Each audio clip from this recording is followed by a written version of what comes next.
Nizere ko aho muri mumeze neza kandi ko muri n'amahoro. Nizere ko abari mu mirimo mwahashye kandi mwaronse, abo bitakunze ejo cyangwa ejo bundi bizakunda mwe kwiheba. Mbahaye ikaze kuri Kigali 250 shene yonyine rukumbi, kandi shene ya mbere ikugezaho ibiba bivugwa hano mu Rwanda, by'umwihariko mu gisata cy'imyidagaduro. Nkuko wabyibwiye ukimara gusoma titre, wibwiye ikiganiro cyangwa wibwiye inkuru tugiye kukugezaho. Tugiye gukora inkuru twibaza tuti harabura iki ngo Mwiseneza Josiane wambitswe impeta ya fiançailles na Christian bakore ubukwe. Kandi nanone ushobora kwibaza uti ko amakuru yabo tutayaheruka byabagendekeye bite, ko iby'urukundo rwabo rutakivugwa. Impamvu ibi twabikoze nuko uwitwa Clarisse Karasira ejo bundi yambitswe impeta nawe n'umukunzi we, bikatwibutsa ko Mwiseneza Josiane ndetse na Tuyishimire Christian nabo bari baratangaje ko igihe cyabo cyo kubana kiri vuba cyane. Muti ko muri kwibaza ibi ngibi ubundi bihagaze bite? Reka mbibutse, Josiane Mwiseneza yambitswe impeta ya fiançailles mu kwezi kwa 10 kwa munani. Aha, mu kwezi kwa munani. Bivuze ko habaye igihe cy'ubukwe ubwabo ntibwaba, kugeza inama y'abaminisitiri yanzuye ko ubukwe buhagarara. Kuva ubwo na nyuma yaho nk'ibyumweru nka 2 amakuru y'urukundo rwa Mwiseneza Josiane ndetse na Christian abantu twarayabuze. Yego, yarakendereye. Byaba byaratewe n'iki? Ni inkuru n'ubundi za gistari, ni inkuru z'abibyamamare cyane cyane n'ubundi baba baramamajwe n'imbuga nkoranyambaga, by'umwihariko nka Josiane Mwiseneza amajwi n'imbuga nkoranyambaga, ndetse n'uyu mutipe Christian nawe aza kuza kwamamazwa n'imbuga nkoranyambaga. Bateguye umushinga wo kurushinga ubwo nakwita vuba bishoboka kandi cyane, bitewe n'igihe Josiane yatangaje ko yakundanye na n'uyu mutipe Christian kandi abeshya.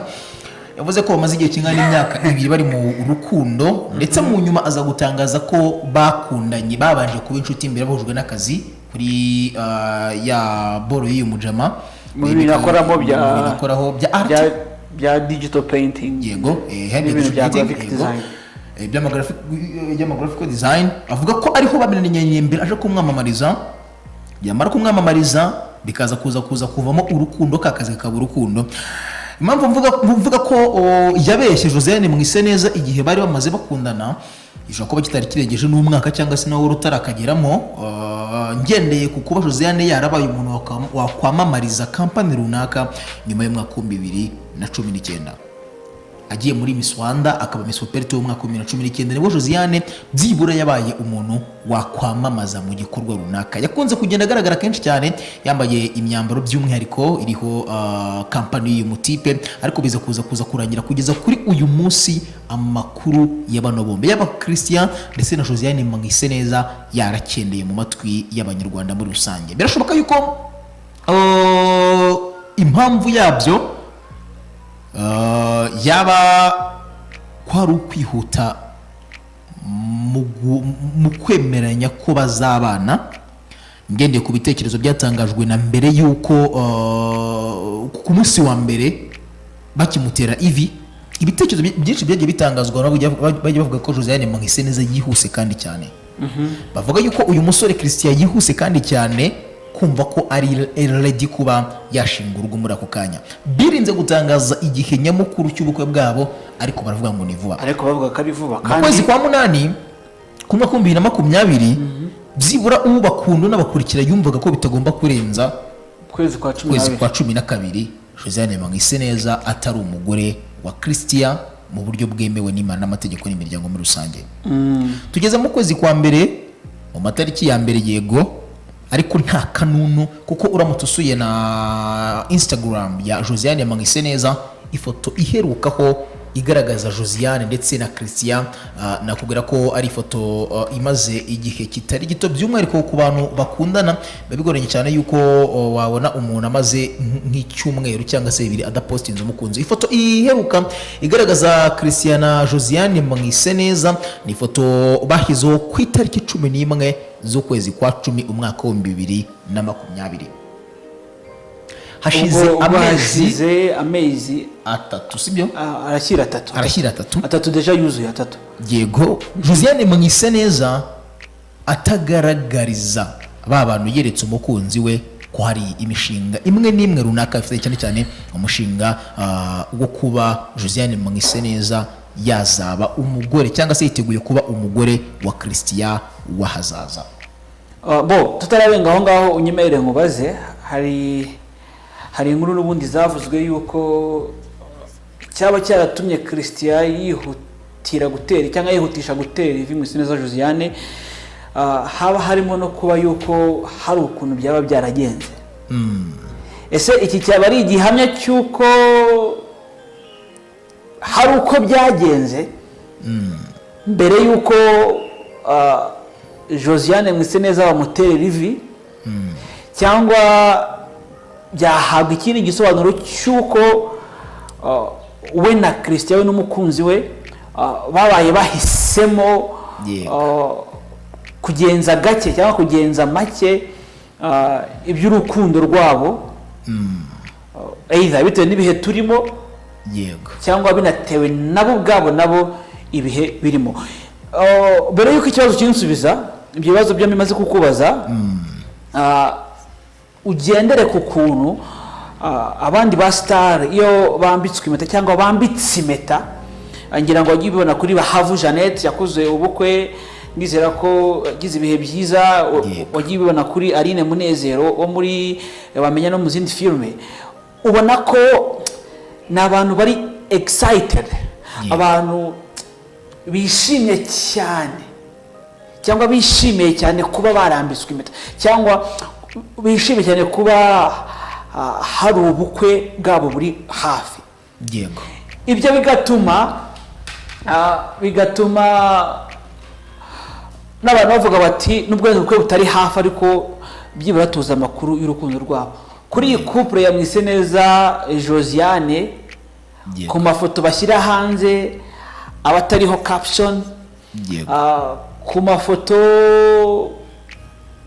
adaheruka kujya ku mbuga nkoranyambaga zabo, cyane cyane za Mwiseneza Josiane nk'icyamamare, yego, ubibona gute mu mboni zawe nk'umuntu wagiye ukurikirana ubuzima ku munsi ku munsi bw'uyu Mwiseneza Josiane? Ndahera kuri ibyo bibiri bya mbere warumbashije, kuko hari abatekereje ko kuba Josiane Mwiseneza ku isabukuru ye tariki 15 z'ukwezi kwa 8 umwaka 2020 yahise atererwa ivi akambikwa impeta mu birori byabereye i Musanze n'ubundi, aho uyu mukobwa yarasanzwe atuye naho yanigaga muri Nesi Ruhengeri.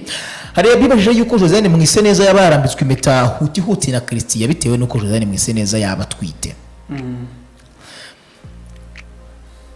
Ngendeye kubyo maze kubona mu kwa 8 no mu kwezi kwa mbere, n'amezi akabakaba muri 5 niko mbitekereza. Yego, bibaye ko kubyara ukuri Josiane yakabaye atwite mu kwezi kwa 9 bari gukura ubukwe, cyangwa mu kwa 10, cyangwa mu kwezi kwa 10, kugira ngo agire icyo asigasira. Iyo ni imwe mu mpamvu nge nshingiraho nemeza neza ko Josiane Mwiseneza ibyagiye bivugwa na rubanda ko ashobora kuba yabafite inda atari ko kuri kubirimo. Mu nyemerere nkoreshe iyi mvugo nubwo atari nziza mu nyihanganire, ariko na benshi barayikoresheje bise gushyuhaguzwa. Hari abavuze bati Josiane Mwiseneza urashyuhagujwe, by'umwihariko bitewe n'ukuntu hari hakiri kare, hari igihe cyo gukora, kwiga, igihe cyo kwiga, uracyari kwiga muri kaminuza, nimba umusore agusabye ko mubana anytime umwana abana ni kandi byinshi byakwangirika. Kuba Josiane Mwiseneza amaze amezi akabakaba muri 3 ku mbuga z'inkoranyambaga nta foto nimwe y'umukunzi ijyaho. Nabifata muri ubu buryo bubiri: yakundaga privacy mu rukundo ariko yamaze kujya hanze. Yego, abantu bakeneye kumenya, yamaze kwisama yasanda ariko gukoresha imvugo ko twamenye umukunzi wawe bitebye. Abantu benshi bihanangije Christian ngo ntuzigere utubabariza Nyampinga. Yego, ariko kugeza uyu munsi Nyampinga ntari kubaha amakuru y'umusore wabo utazigera ubabaza Nyampinga wabo. Birashoboka yuko byaba nta kibazo kirimo, biranashoboka yuko umwuka waba atari mwiza hagati ya Christian ndetse na Josiane Mwiseneza, ndetse birashoboka yuko bafite ikindi kintu bahugiyeho gitandukanye no kwapodetinga abakunzi babo ku bijyanye n'amakuru kunuga muri rusange. Ifoto iheruka igaragaza Josiane Mwiseneza na Christian iri kuri konti ya Instagram ya Christian. Yego, ni ifoto yo ku itariki 3 z'ukwezi kwa 12 umwaka wa 2020. umwaka urashize igiyeho. Yari ifoto Christian imaze umwaka. Yego, yari ifoto Christian yambaye ikote n'ishati, Josiane Mwiseneza yasokoresheje umusatsi, yambaye agakanzu keza cyane kenda guhura n'ibara ry'ikote Christian yambaye, basa nkaho bari basohotse. Reka twizere ko uyu munsi wari umunsi wo kujya kwerekana mu muryango.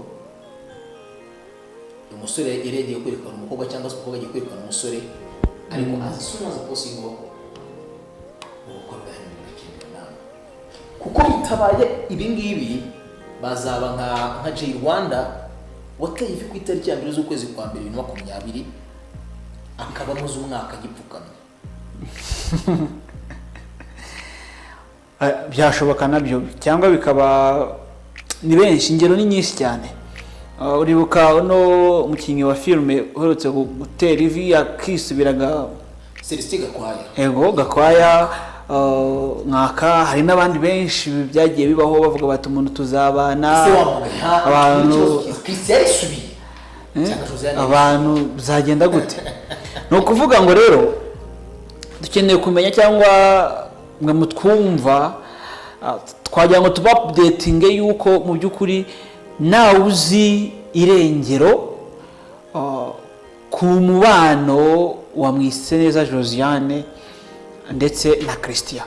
Uyu mubano birashoboka ko waba ugihari, ariko ukabura umubano uri aho ngaho, wagiye muri public ukatubonye ukava muri public mu buryo bwihuse cyane, cyangwa uyu mubano ukaba uhari ariko nyine sibyo tubifuriza, ariko nyine umubano uhari nta gipfa nta n'igikira. Nyine abantu bari aho ngaho kuko baziranye, kuko ari abafiyanse, ariko nta gipfa nta gikira. Cyangwa se nizere ko Josiane Mwiseneza wenda yanze gukora ubukwe bw'abantu 15. Oya, rwose urwitwazo. Impamvu atari urwitwazo nuko Kahise Karasira umustar ugira inshuti nyinshi magara, ndetse uzi no kubana, yaterewe ivi mu bihe nk'ibi bya COVID-19. Josiane ko byagenze nawe, ariko bo bari benshi. Bivuze erega abantu, niba umuntu yakodesheje salle polyvalente, sibyo, ikazamo abantu bakicara batandukanye kugira ngo umuntu atere ivi, n'ubundi ibyo bintu byashoboka abaje muri cya gihe cyo gutera ivi bakagaruka mu gihe cy'iki cy'ubukwe. Ahubwo kubera ko abantu twari twiteze ko mu kwezi kwa 8, kwa 9, kwa 10, kwa 11, bigera mu kwa 12 tuzabona ubukwe bw'abangaba, bikaba byarahindutse. Harabura iki? Cyangwa byagenze gute ko umubano wabo usa nk'uwajemo agatotsi? Ko Josiane postinga abastar, ka postinga abantu batandukanye bandi baba bahuye, umukunzi we ntabwo bahura, ko yamamariza ibigo bitandukanye byamuhaye akazi, umukunzi we ntabwo bahura.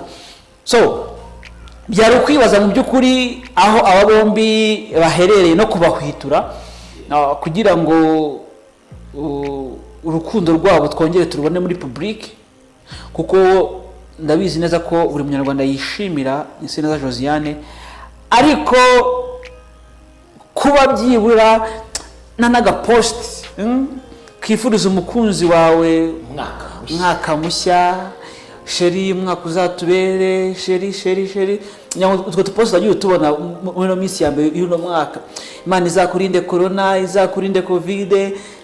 Uzi ibintu Pamela babanye muri Miss Rwanda ari gukora bindi Pamela arimo arafata Ben akamufata akamurambika ibiganza byombi ku rukenyerero, ati mfatira hano shiri, ati aho harange, ati mfatiraho, akabura amaso akamubwira ati mu kiganza duserukanye, we wahize abandi, nkubona mu marembo nk'iyumanganya mwicinyi cyara nk'umugabo uganje vuga. Sibyo? Yego.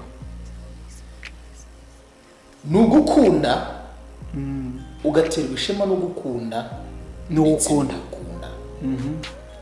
nugukunda ugaha amakuru abo weretse ko ufite umukunzi, abagushyigikiye ukababwira uti rero ababyeyi bavandimwe b'Abakristo bene inshuti bajyama basangirangendo, uyu ni wa wundi nababwiye umutima wanjye wihebeye.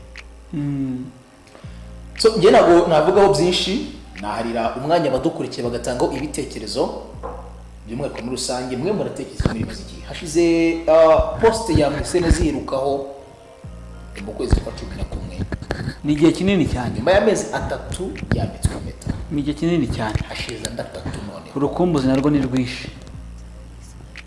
Mu mezi 6 yambitswe impeta, hashize amezi 3 agaragaje ko afite umukunzi, nyuma ya 3 hari kugaragaza ko hari cyangwa ndahari.